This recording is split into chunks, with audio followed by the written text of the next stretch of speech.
Hi everyone, my name's Darryl Panes, CEO at As Good as Gold Australia, and today once again I'm joined by my brother Brian and partner at As Good as Gold.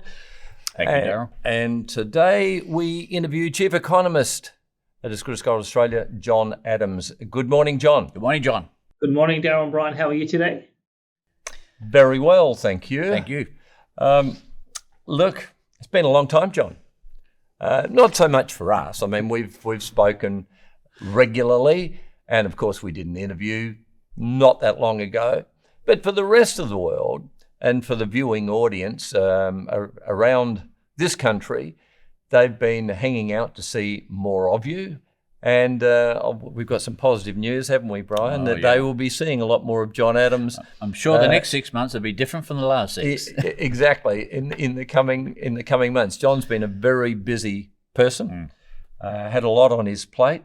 Been active at As Good as Gold Australia, of course, but not so active on YouTube. But I believe you've already done a couple of interviews this morning, John, so this will be the third. Yes. So that highlights the growth of activity with John Adams. Yeah. And we can expect to see a lot more of it. So, And I was just going to say, Darryl, once I finish with you, I've got my fourth one later on today. So there we go, audience. You'll be hearing a lot from John Adams. Oh, yeah. Coming back with a vengeance. Yeah. Good to see you, John. But interestingly enough, the last time that most people can recall connecting with you, John, would have been over the Kitco fiasco. So we're going back a little way there. But and there was a lot of controversy, of course, about unallocated, pool allocated metals, and you brought that to the attention of the public. Can I ask you? It's been a little quiet with Kitco of late. Can I ask you what's transpired over the last few months? If you could keep us up to date on that. So in terms of our viewing audience, particularly our Australian audience, there was a lot of controversy in March of last year. So just by way of context, February last year, the silver squeeze starts, particularly in the United States. By late February, early March, I was hearing stories of Perth customers wanting to redeem their unallocated, pool allocated products into physical, and those redemptions were not being met. And obviously you guys were hearing very similar stories. Around the 20th of March, I put out a tweet saying the Perth Mint was in default, and they were according to their contractual time frame.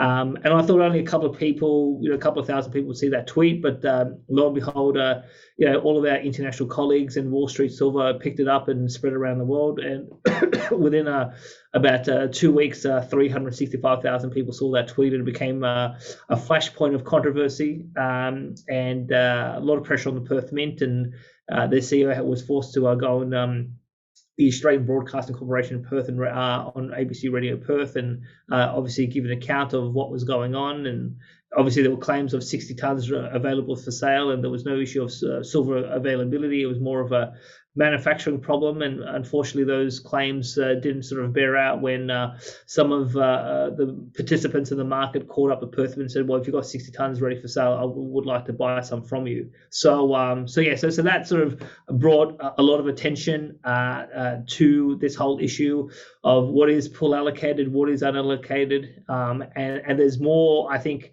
for As Good as Gold to say moving into 2022 as we go throughout the year to talk more at length about these issues, because in the last 12 months I've done a lot of legal work with various lawyers across the country who, their expertise is the law, not necessarily bullion. And there's a very interesting issue about what constitutes ownership of an asset under Australian law, particularly federal and state law, and then obviously how does that apply to gold and silver, whether it's the physical product in which As Good as Gold sells, whether it's unallocated or pool allocated. So there's definitely a lot of things to say there, but the main central point on that is that ownership under Australian law means that you have a claim over a specific bar or a specific coin. And obviously with As Good as Gold, we sell specific bars and coins and ingots. So when one of our clients buys one of those products, once that transaction has been completed and we've delivered the bullion to the customer or we've put it in one of our vaults, then that person has legal ownership and title. Now, with say, for example, the Perth Mint, they have two types of products. They have they have a stockpile of unrefined metal, and then in the case of silver, they have a stockpile of refined metal in 1,000-ounce bars, which is their pool allocated, and obviously the unrefined is unallocated. So in these types of products, the customer can't say that they own a specific bar or specific coin. What they have is they have a legal claim over a certain weight of metal within a pool of whether it's pool, gold, silver, platinum, or palladium.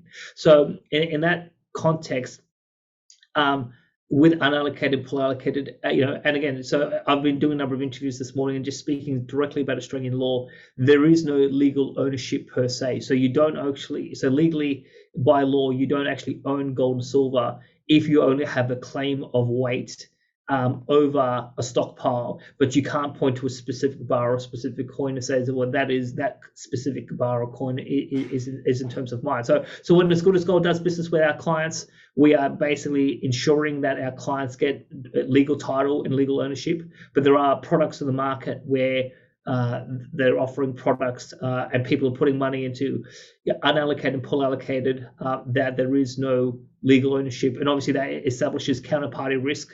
And the whole, one of the main premises of buying bullion is to ensure that you, preserve your wealth and obviously try to eliminate risk as much as possible. Because if you've got gold or silver in your hand, that's direct wealth. That there is no counterparty risk. But with unallocated and pool allocated, there is counterparty risk. So that's the first type of big issue that we were highlighting last year.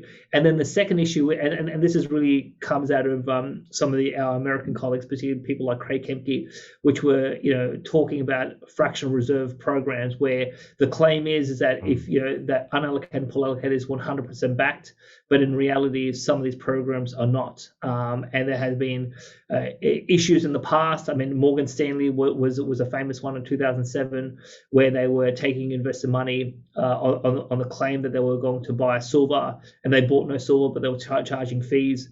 And then there was a class action in which Morgan Stanley was required to repay $4.4 million in fee for no service.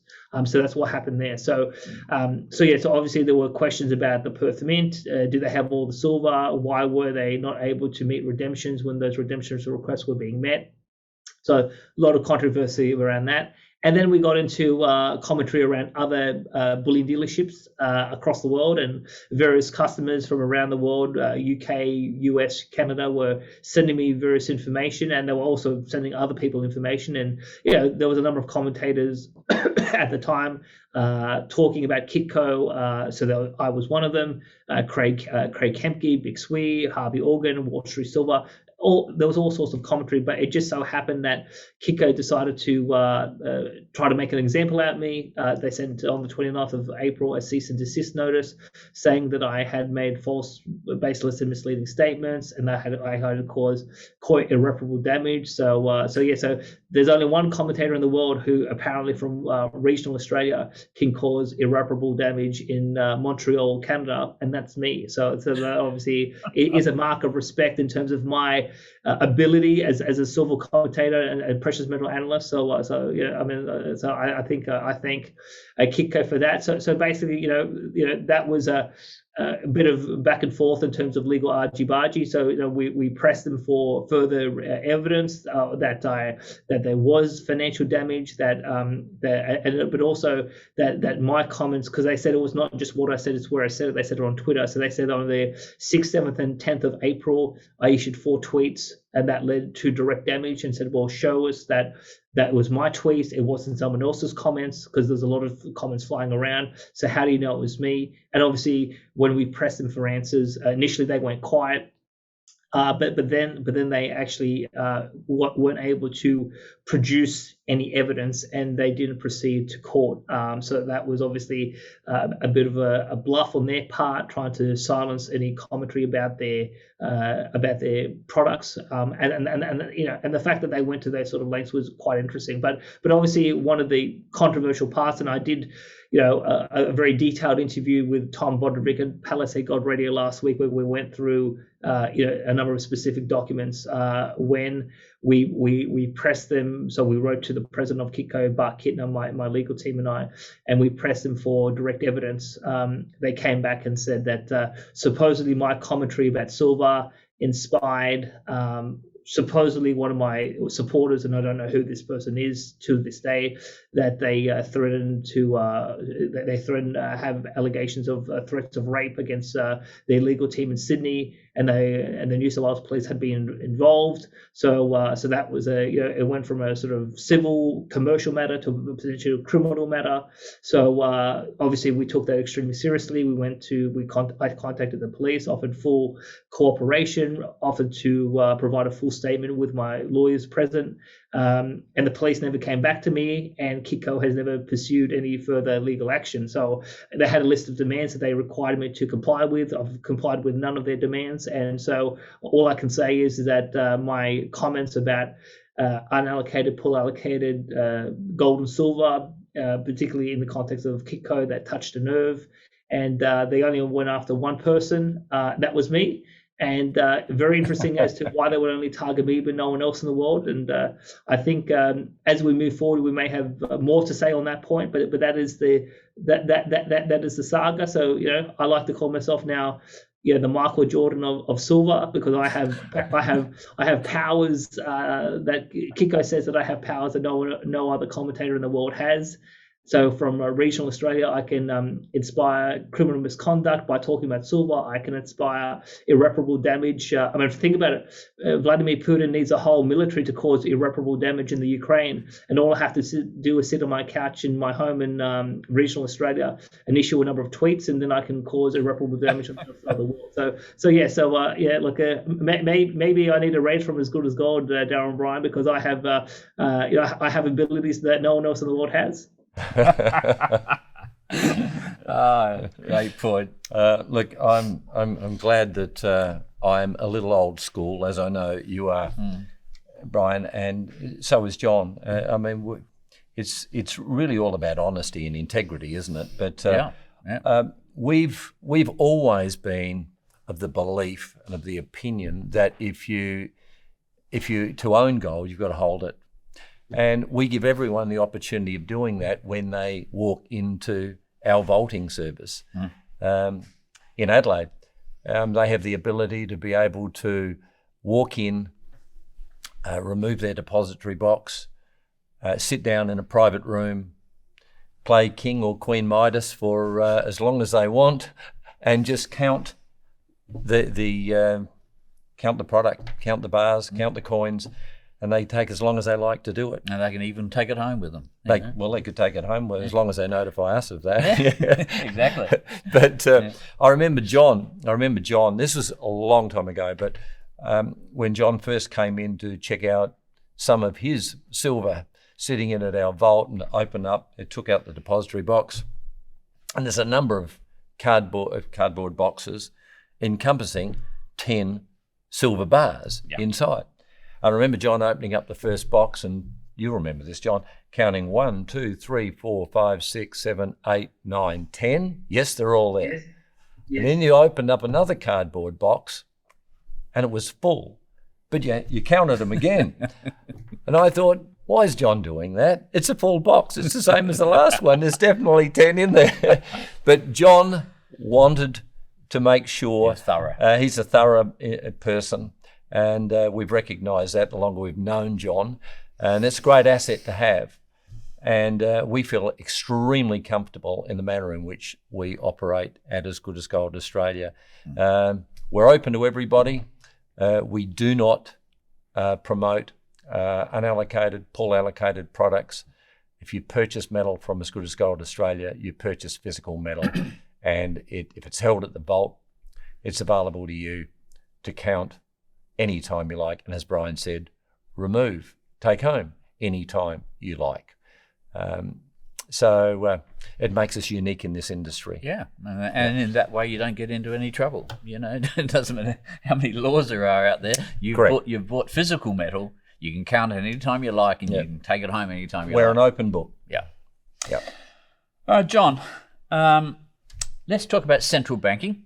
Let's talk about why central banks are increasing their purchase of physical gold.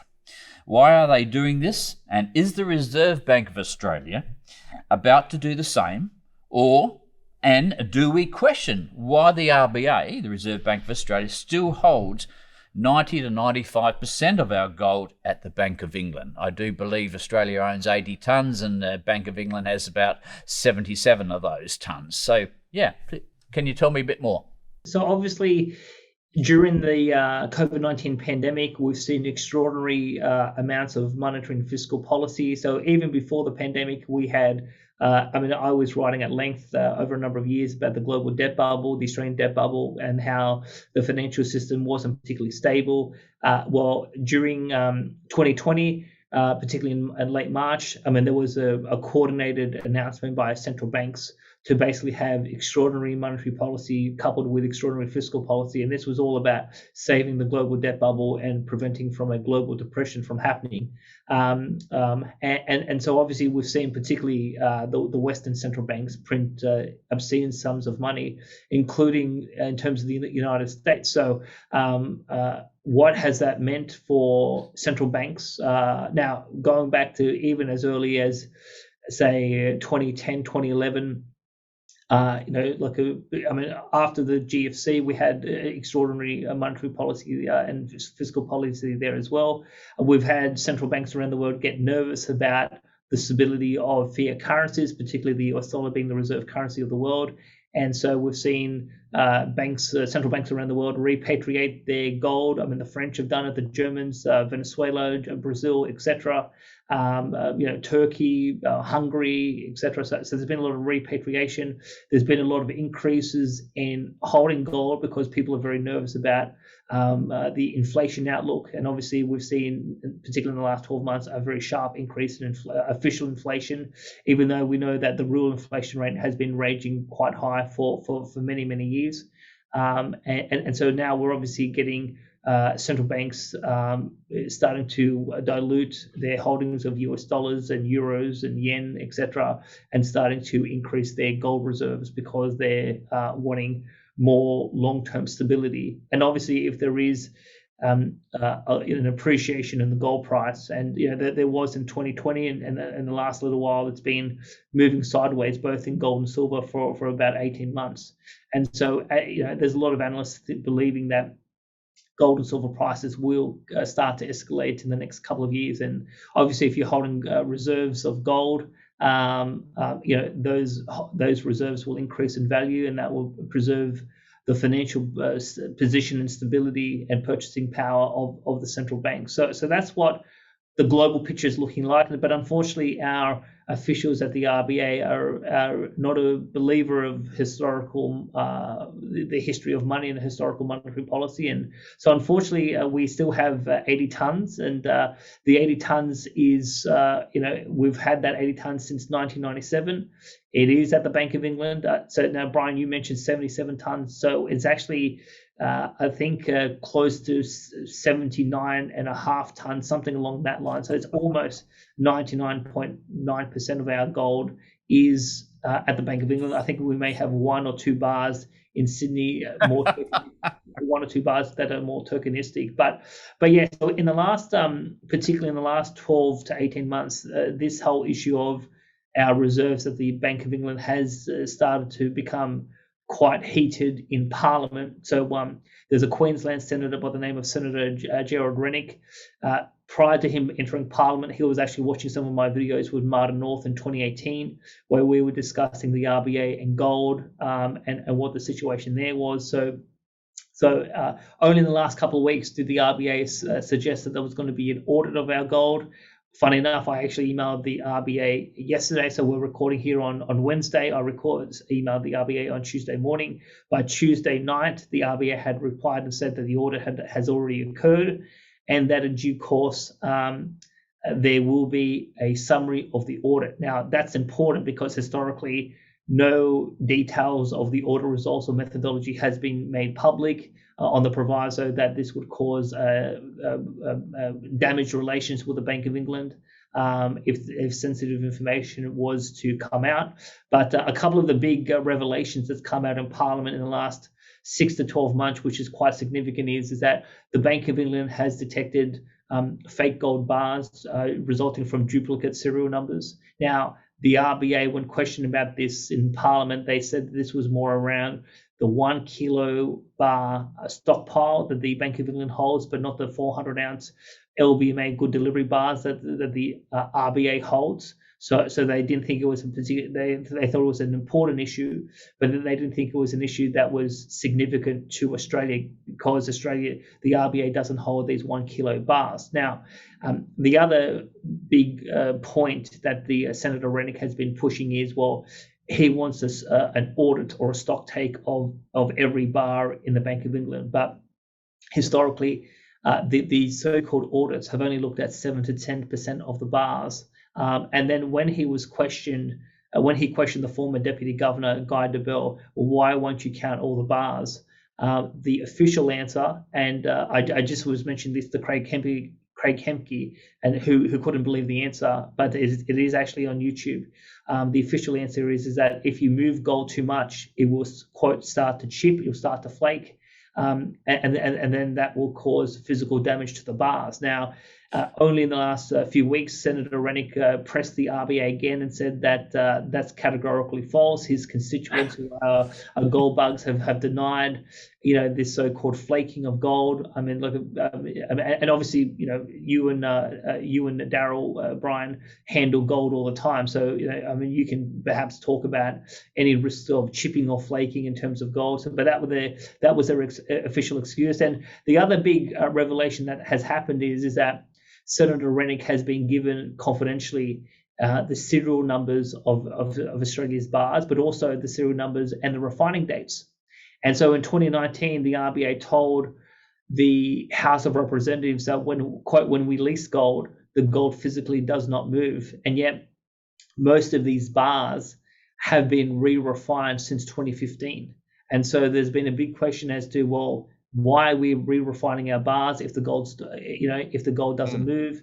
And this claim of gold flaking if you move it too much. There are some real, that for those in the industry who know how yes, gold is more sensitive than other metals, but I wouldn't say that it's like a bar of chocolate that is going to flake if you handle it too much.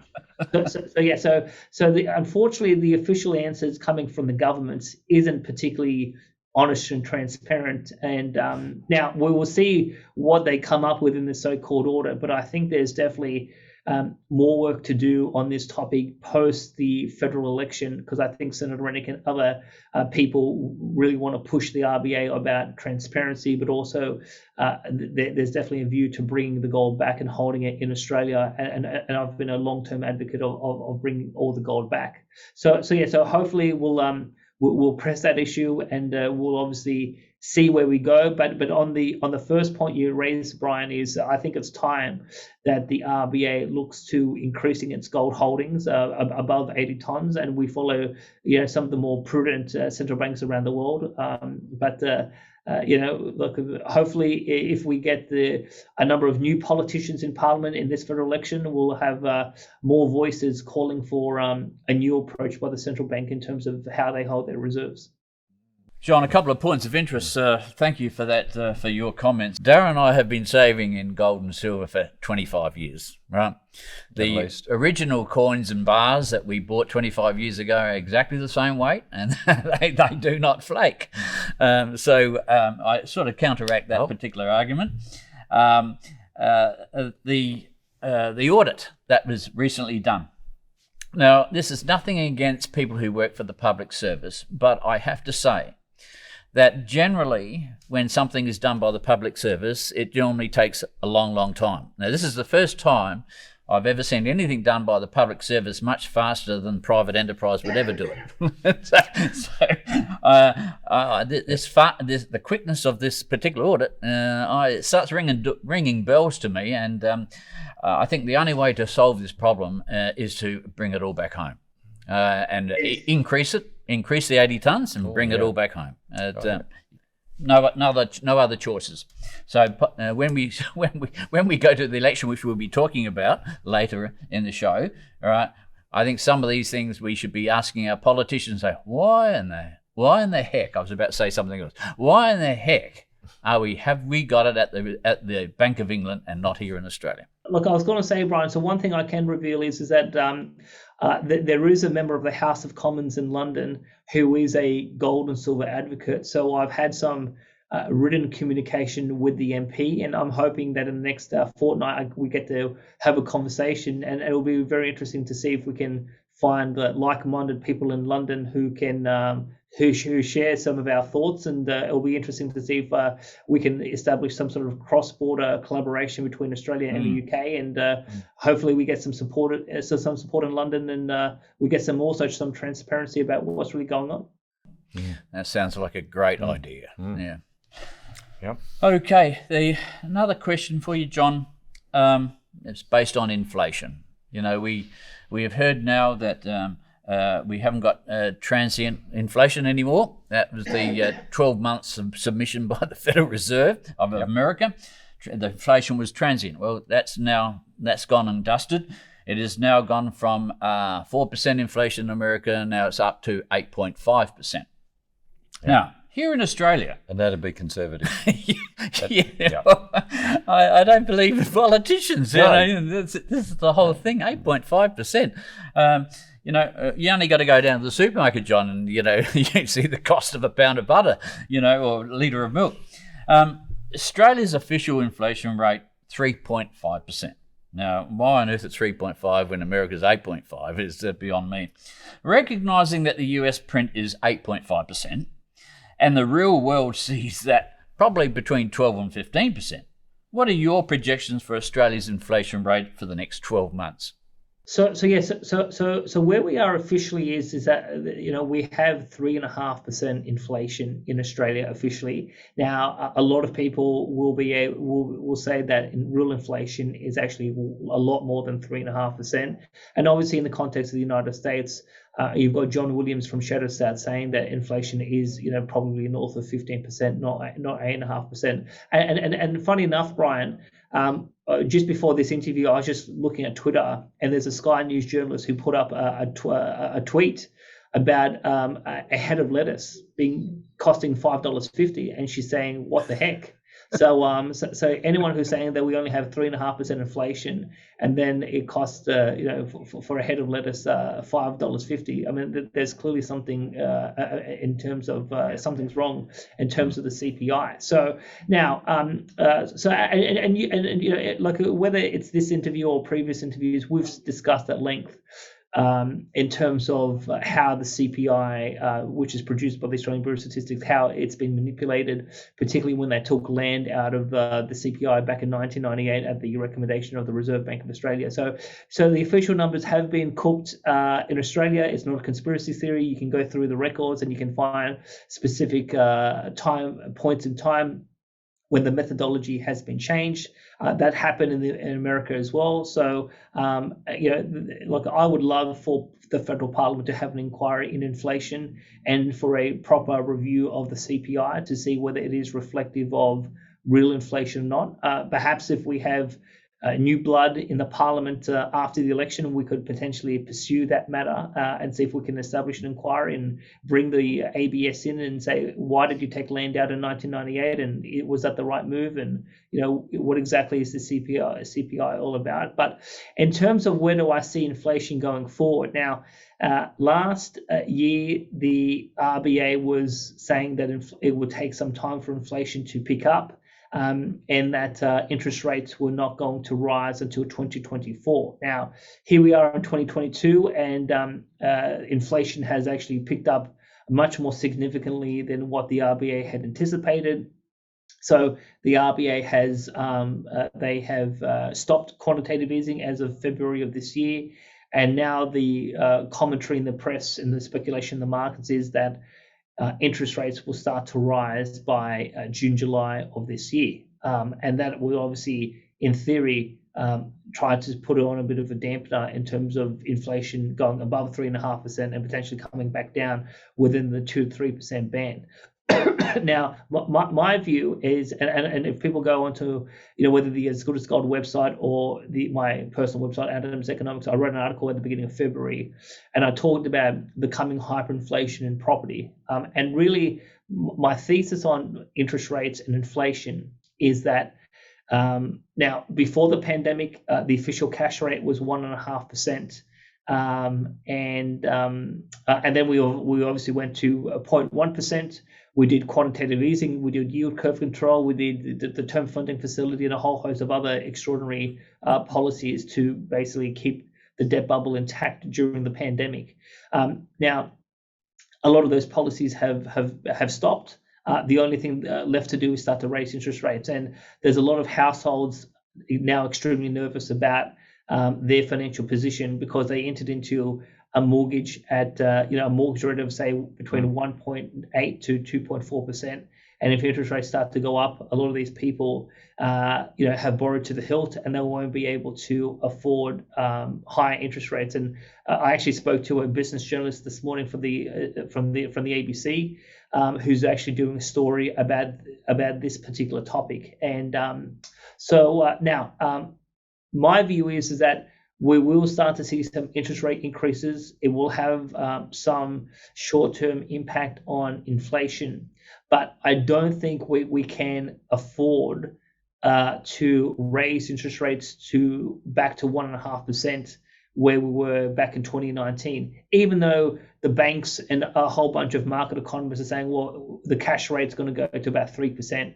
The reality is that even if we raise interest rates, say 0.75% or 1%, what you're going to see is a lot of households who have borrowed extraordinary sums of money, particularly in the last 2 years during the pandemic when credit was freely available.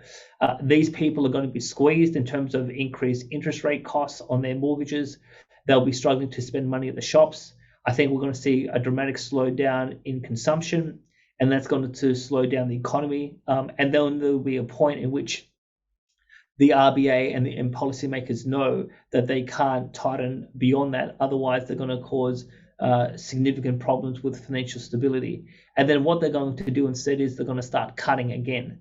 And so the real big tell, what happened last year was APRA, so the Australian Prudential Regulation Authority, they released their guidance to the banks about negative interest rates. So in July of last year, they published their draft expectations, and then by October of last year, they published their final expectations.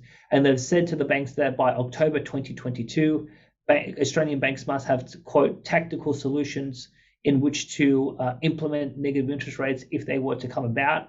And you'd think to yourself that in the middle of the pandemic, the lockdown and all the controversy around that, plus rising inflation and concerns about stagflation, why would the prudential regulator talk about negative interest rates rather than rising interest rates? And the reality is that I think policymakers are getting the banks ready for negative interest rates, which I'm expecting to happen in late 2023, 2024, because what I suspect will happen is they raise rates to a certain level, the economy slows down, people start to struggle with repaying debt, and the policymakers, and this was actually confirmed recently in Senate estimates. I mean, the RBA has said we do not have a deliberate plan to crash the economy. So they will not raise interest rates to the point in which we have a financial crisis. So now how high can they raise rates? I think it's a lot lower than what the banks and other people are suggesting. And so what I suspect is going to happen is once they raise rates and things start to slow down, they'll start cutting again, and that's when rates are going to go negative. And I think that's going to happen over the course of the next 2 to 2.5 years. And obviously what that means in terms of inflation in the medium term is I think we're going to have an inflationary problem going forward. So I think that even though we're going through stagflation at the moment and a lot of households are struggling with the mortgage stress, rental stress, and financial stress in general. I think those pressures are going to exacerbate over the next 2 years. And obviously, how does that relate to precious metals? Precious metals is obviously, your insurance against runaway inflation, because all fiat currencies historically go to their real value of zero, because all they are just paper promises by the government. And so I think, we're going to see ongoing stagflation, more inflationary pressure over the next 2 years, 2.5 years, and I think it's a very promising environment both for Australia and around the world in terms of real commodities, and particularly precious metals. Mm-hmm. Very thorough answer. It's pretty scary. It is very scary. It's because pretty scary. I mean, what does that mean, John? Does that mean that property values continue to escalate? And because if interest rates are low, that's exactly what would transpire. So you would have an inflationary trend in the real estate market. I mean, surely that would just make properties unaffordable. Now, in terms of last year, Darryl, a lot of households who entered into the property market were borrowing anywhere between a mortgage interest rate of 1.8 to 2.4%. So, and that was done on the basis that the cash rate was at 0.1. Now, if we were to go to negative interest rates, and around the world we have seen negative interest rates in, say, the ECB and Japan, well, what could that mean for mortgage rates? Mortgage rates would go lower than, say, 1.8, 1.9%. So in theory, you could see mortgage rates in 2 years at 1%. And obviously, if it's mortgage rates of 1%, that means people will be able to borrow more. Because how do people borrow? They borrow on a short-term cash flow basis. And so Martin North from Digital Finance Analytics has done some fantastic research on this. So most mortgage holders don't ever think about, am I going to pay off the mortgage? All they ask themselves is, if I take a mortgage today, can I meet the repayments? And so if mortgage rates fell to 1% compared to where we are, which is about 2.5% at the moment, what you'll be able to do is, if you're borrowing over, say, 30, 35 years, you'll be able to borrow more money, because your cash flow obligations will be either the same or lower when you've got low interest rates and, say, mortgage rates of 1%. So what I expect to happen is that we'll see a bit of a slowdown. We're seeing a slowdown now. Property prices, and even in, say, where I live in the Illawarra, in just south of Sydney, they've already started to come back down by 10, 15%. You could start to see, if interest rates start to go up, you could start to see property values across the country fall. And I think the RBA has forecasted property values will fall about 15%. But then when they start to cut again, and it becomes even cheaper to borrow exorbitant sums of money, there's a whole host of people across the country who won't be able to help themselves. And in that case, rather than being able to, say, borrow $1 million, maybe you could borrow $1.5 million, and that extra $500,000 of additional borrowing is going to push property prices even higher. So that's obviously the risk of what happens if you go to negative interest rates with lower mortgage rates. People will be able to borrow even more obscene sums of money, and people would just be throwing that at the property sector. And in theory, the property sector could go higher, including particularly if we see a dramatic change in immigration policy. So in the last 2 years, when the borders have been shut because of the pandemic, we've seen a lot of Australians borrow significant sums of money from the banks because of cheap interest rates and because of credit availability.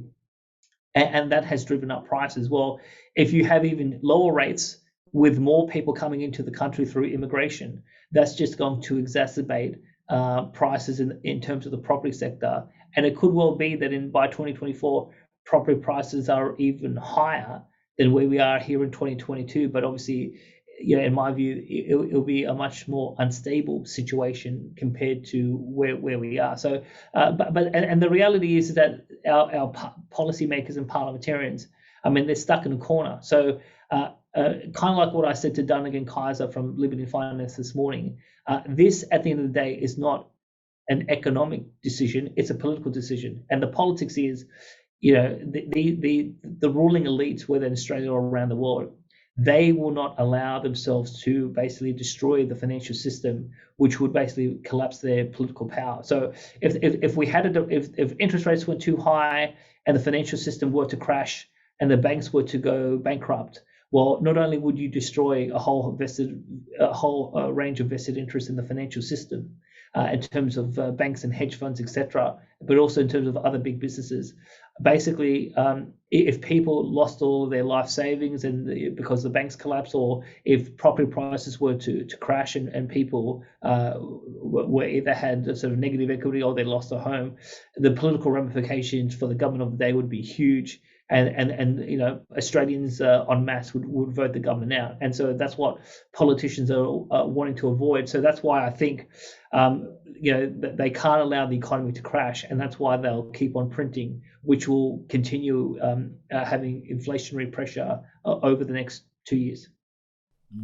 But at some point it will crash, John. Yeah, because you can't keep manipulating. I mean, and I understand where you're coming from, and your explanation is sound, but you can't continue to, you can only manipulate until you can't anymore. So I agree with you, Darryl, that something will crash, but property in theory doesn't have to crash, because if you keep on printing to infinity, well, what will crash is the currency. So what you'll have ultimately is hyperinflation. So so because a lot of people say, well, property can't continue on forever like this, but in reality, and we've seen this whether it's Germany, Zimbabwe, Venezuela, or other examples of hyperinflation, Yugoslavia, Hungary, etc. If we just ramp up the printing presses, to a more exorbitant degree, at some point, our foreign creditors are going to have less confidence in the Australian dollar, and that's when really hyperinflation is going to kick in. So I mean, this phenomena can continue for quite a while. But the ultimate, if we continue along this path, the ultimate destination is hyperinflation, which a lot of Australians don't understand, because we've never experienced it before in terms of ever since the European settlement in 1788. But that is, I mean, so there is no automatic ending stop for property and say property must crash. Now, if we stop this printing press, property will crash, and the Harry Dent scenario will come true. But because the ruling elite don't want that to happen, we're on the path towards rampant stagflation, hyperinflation, and now it will take longer than what some people anticipate. So this could be another 5 to 10 years in the making, but that's the path that we're on. And obviously, if they just keep on printing more and more and more, that's ultimately what is going to happen to this country. And middle class families that don't have any real assets that preserve their wealth, they're the ones who are going to get wiped out. And we've seen this time and time again in countries that have experienced hyperinflation. Middle class families with no precious metals and no real assets, they're the ones that basically go hungry and suffer dramatic falls in living standards. And it becomes a very volatile economic, social, and political environment. Yeah. John, before I move on to my last question, which will be about Russia, to make a comment there and to keep that sort of the summary of what we've just been talking about. Okay, I might agree that the average house might go to 1.5 mil, right? Especially in Sydney and Melbourne. In Adelaide, we'll get a bit of a cheaper one at 1 mil, but 1.5. But when you go down for that coffee and a biscuit, for the coffee shop, take out a $50 bill, because you'll be needing $50 to pay for your coffee. And that's all there is to it. You cannot create economies out of printing money. You can only do it out of goods and services that come out of the ground and so forth. So my son Jared has been in a regular habit of purchasing a particular steak from a restaurant just around the corner from where we live. He's paid $38 for it regularly every time he places an order, which is, if you at least once a week. 38. A couple of weeks ago, he placed an order on the same night that he normally does, $52. Couldn't believe it. I could, but he made the call, and they just explain. It's just the cost of producing that steak now has gone up, and we've held back on this for some time. And we haven't passed that additional cost on to the client, but we've reached a point we now have to do that, otherwise we won't be around to supply the steak. So it's $52, and they repeated it again 1 week ago, So that's what typically we're in store for. And this is not a 5-star restaurant. This was a takeaway meal. But this is what we can expect moving forward, John. Yeah. So Jared, Exactly. yep. So Jared might be buying mince instead of his steak. Or like, you know what, Brian? He may go vegetarian. Yeah, well, that's right. And that's better for you. Okay, on to the next one, John. Or he might find that he has to pay for it in silver. Take out a silver coin or two. Yeah, That's right. Yeah, exactly. absolutely. Silver will be worth $100, about half ounce of silver. John, worldwide, there has been a lot of talk Russia going back to a gold standard. I think going to a physical gold standard for Russia will come, but 3 to 5 years away. But we hear that Russia will only sell its raw materials and exports for payment in either rubles or gold. John, would you like to comment on this change of events, seeing that the Russian ruble has strengthened to 74 rubles to the US dollar, whereas it was sitting at 82 rubles only 2 weeks ago? Your comments? Probably a couple of points to make about the Russian situation, because there's been a lot of commentary on YouTube about it. So, one of the things I did to prepare for this interview is I looked at, the exchange rate between the ruble and the US dollar and the ruble and the euro, and pretty much now the ruble did crash once the war started. Now, the Central Bank of Russia tied payment to 5,000 rubles to a gram of gold to provide some stability. And that basically provided a boost to the value of the ruble. And then a few days later, they abandoned that fixed price, and they said, well, now that the ruble has now strengthened, we're happy to enter into negotiations as to what the value of the ruble is vis-a-vis gold. So that fixed price was only in place for a short amount of time, and now it's been relaxed.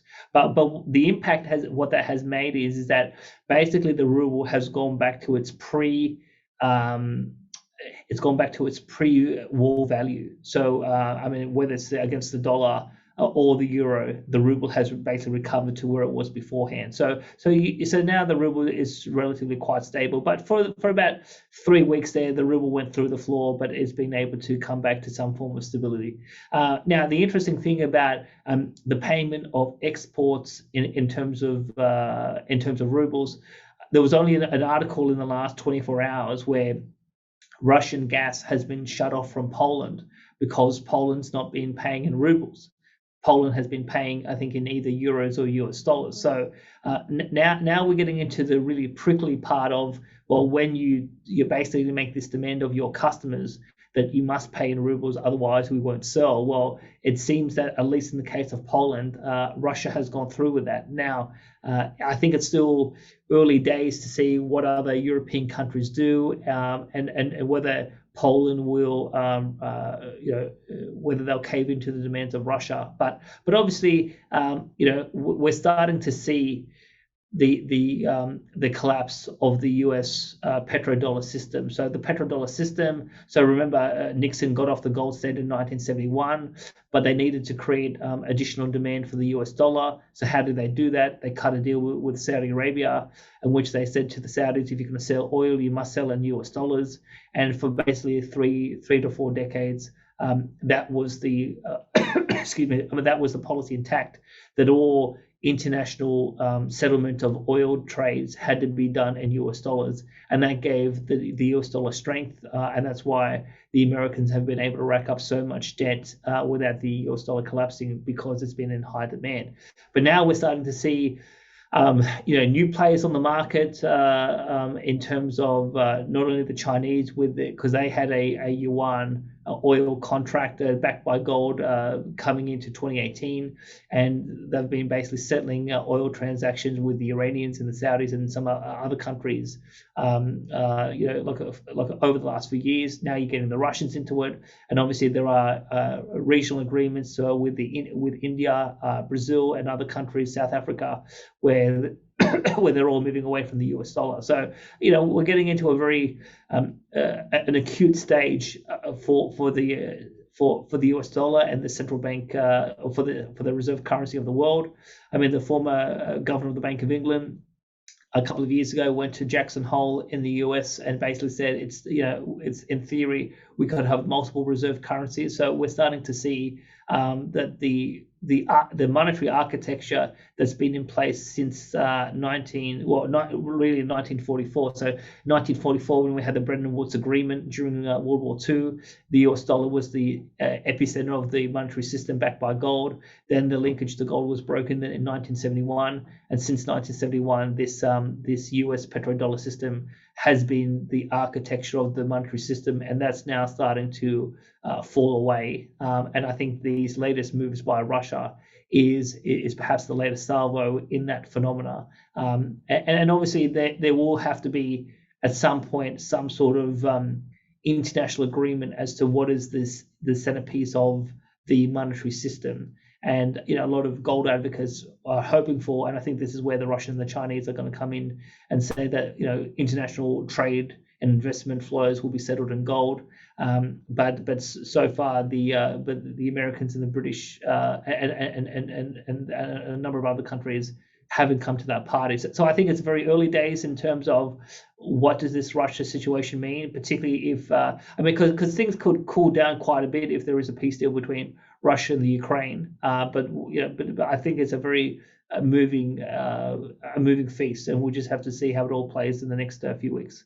So to put that into another perspective, Darryl, and as we've seen for 5,000 years, all fiat currencies, they all go to zero. It usually takes around about 100 years, but we've, through this last 100 years, we've had Bretton Woods, we've had 1971, We've got right now what's happening in Russia and China backing their currencies portionally by gold. So it's happening. Fiat currencies always go to zero. John, your comments have been very interesting, very valid, well researched. I'm particularly interested in your comments on my next question. And it's with reference, of course, to an upcoming federal election in May. We hear from Scott Morrison that nobody could have ever managed an economy as well as he has over the last couple of years.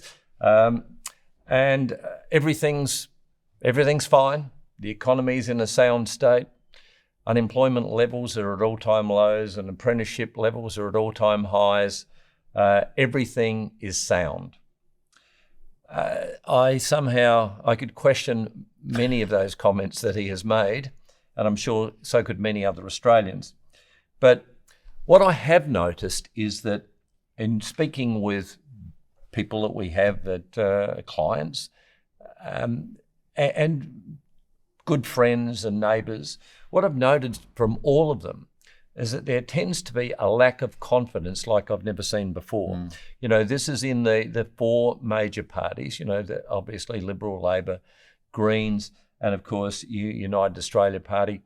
There tends to be a lot more interest in the independents than there ever has been before. You're probably in a better position than just about anybody to give a point of view here as to what you see as being maybe the outcome of the election in May. If you give us your thoughts there, I'd really appreciate it. Probably a couple of key points is, earlier this week there was an Ipsos poll that was released by the Australian Financial Review, and it pretty much has, these published polls are really House of Representatives polls, and Senate voting really is sort of tested by the pollsters. But you've got a joint primary vote between the Coalition and Labor at 64%. So about a third of the electorate is basically saying we don't want Liberal, National or Labor. And that is a very historically low number. So you're going to see a lot of votes in the lower house that are going to go to either the Greens or the Miners. Now, just to correct you, Darryl, one thing, when you talked about that four-party quartet, you mentioned the United Australia Party, but no, I think what you meant was in terms of the National Party. National Party, my apologies. Yep.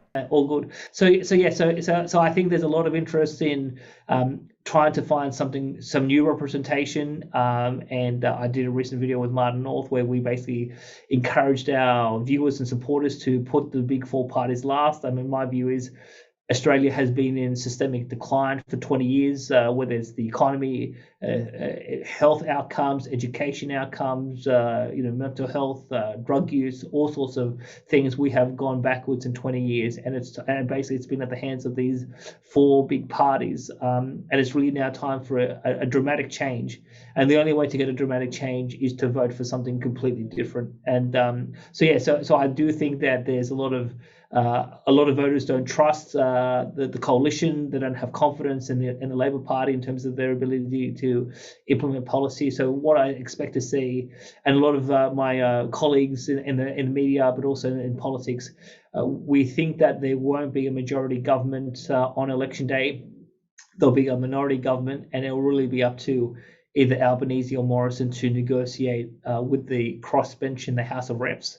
And what I'm expecting to see in the Senate is we're going to see a larger crossbench of senators from away from these big four parties, and it'll be very interesting to see exactly who picks up these seats. So whether it's the United Australia Party, One Nation, Liberal Democrats, or Jackie Lambie's party, etc. So I think there is a sea change there's definitely a mood for dramatic change. I think there's a lot of people who have lost a lot of trust in the system, particularly with how COVID-19 was managed, particularly on the East Coast. And it'll be very interesting to see the results in terms of election day. But I'm hoping for the sake of your kids, and I have 3 children, for the sake of my children, we get a dramatic change and we can start to fix some of the problems that this country has. And obviously, in terms of the economy, it all starts with an economy with too much debt and basically a monetary policy that's out of control. And politicians spending too much money in terms of these government budgets. And we need to bring some realism and sensibility back to that. And hopefully that happens on election day, but we'll obviously have to see what happens over the next 3.5 weeks. Yeah. We're definitely living in uncharted waters. Of that there is no doubt. John, a gentleman by the name of Jim Sinclair, and you're no doubt conversant with Jim. We just spoke with his partner a short while ago, Bill Holter.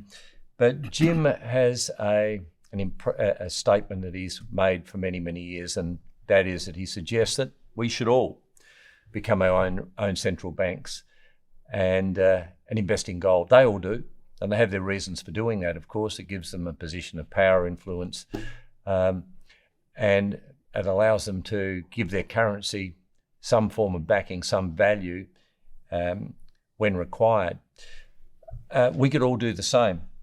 So what I'd like you to do, if you could at the moment, is just share with our viewers your feelings as to why right now, in particular, more than any other time in history, they should own gold.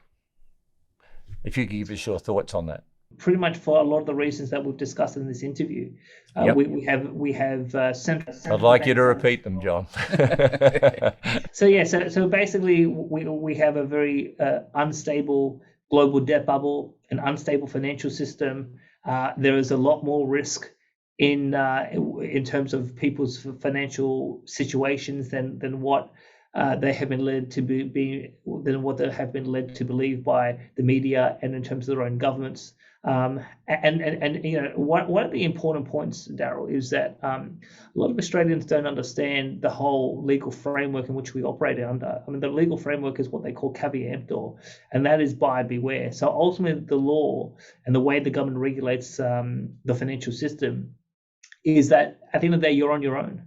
The law assumes that you look after your own affairs, you assess your own risks, and you make the decisions that are prudent to your own interests. So if people are hoping that someone out there is going to save them from financial doom and harm, that's not the reality of real life, and that's not the reality of how the legal system works. I mean, pretty much we have rampant inflation like we did in the 1970s in terms of stagflation.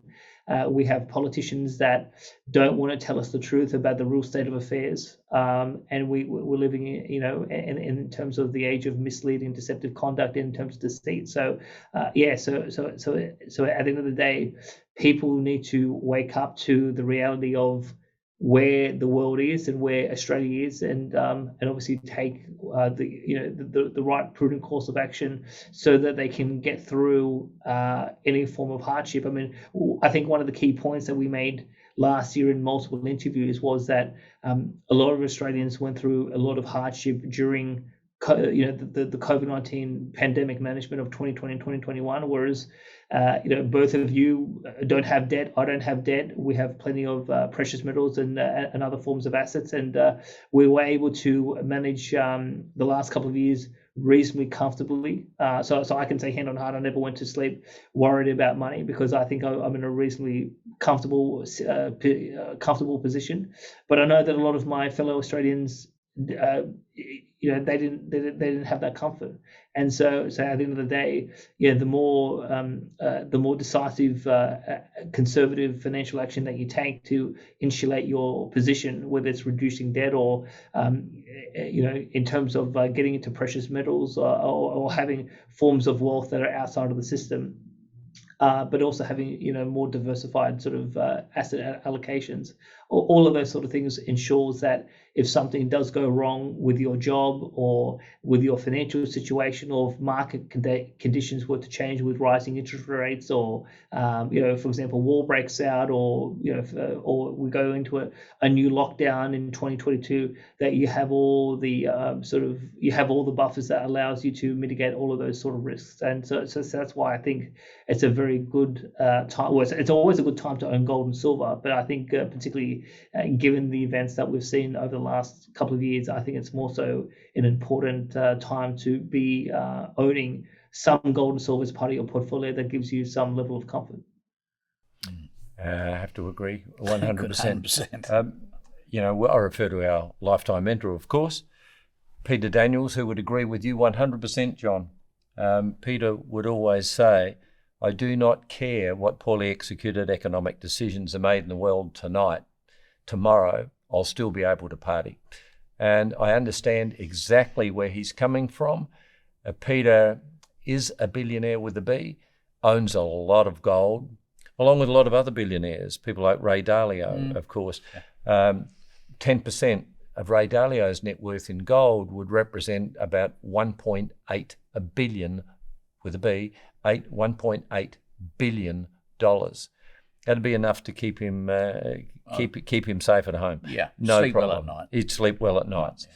So, and of course, the one and only Egon von Greyers, when asked the question, how much should I invest in gold? What does he say, Brian?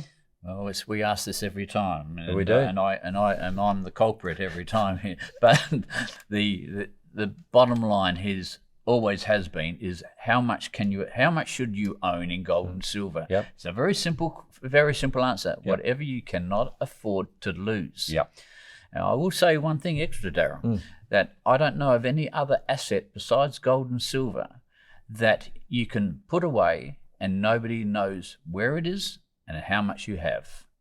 Every other asset is available to see on the TV screen or the computer screen. Yeah. Yeah. Now, like you're right.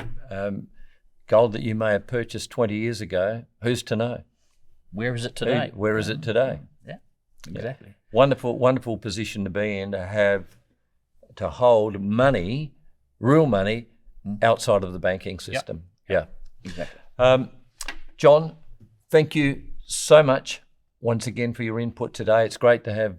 We've never really lost John. John's been with us all the time, of course, but the audience hasn't been able to take advantage of his nous over the last 6 months. So welcome back, John. Really appreciated, my friend, and we look forward to sharing many years with you as we move forward. I think it's going to be a spectacular period, and if you're on the right side of it and you're well prepared. And that's the point. You have to be prepared. You have to have reserves. And gold and silver are probably the best choice one has. John, thank you again. Really appreciated. fabulous input. I'd also like to thank our viewers and subscribers. Thank them so much for supporting our channel as much as they do. And so until next time, stay well, stay focused, and goodbye for now. And goodbye for now.